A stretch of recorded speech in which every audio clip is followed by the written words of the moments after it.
கர்த்தருடைய நாமத்துக்கு மகிமை உண்டாவதாக. இன்றைய வார்த்தை உபாகமம் 28:8.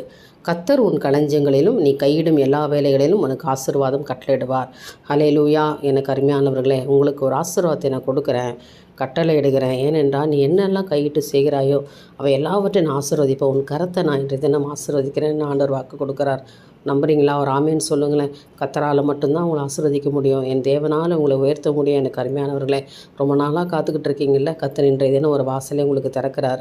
கர்த்தர் சொல்கிறார், நீ எந்த வேலை செய்தாலும் கையினால் நீ எதையெல்லாம் நீ செய்கிறாயோ அவை எல்லாவற்றிலும் ஒரு விருத்தியை நான் உண்டு பண்ணுவேன். இந்த நாள் வரைக்கும் உங்கள் கரங்கள் ஆசீர்வதிக்கப்படாமல் இருக்கிறதா? கர்த்தர் இன்றைய தினத்திலிருந்து நீ கையிடும் எல்லா வேலைகளும் உன் களஞ்சியங்களும் நான் எல்லாவற்றிலும் உன்னை ஆசீர்வதிப்பேன் அப்படின்னு கர்த்தர் வாக்கு கொடுக்குறார். நீ வாழுகிற இடத்துல உன்னை ஆசீர்வதிப்பேன். நீ எந்த இடத்துல இருக்கிறீங்களோ அந்த இடத்துல உன் தலையை நான் உயர்த்துவேன், உன் பேரை நான் பெருமைப்படுத்துவேன்னு வாக்கு கொடுக்குறார்.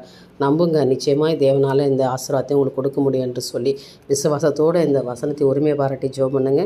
கர்த்தர் இந்த நாளிலே உங்களை நடத்துவாராக. என் தேவனுக்கே மகிமை உண்டாகட்டும். ஆமேன்.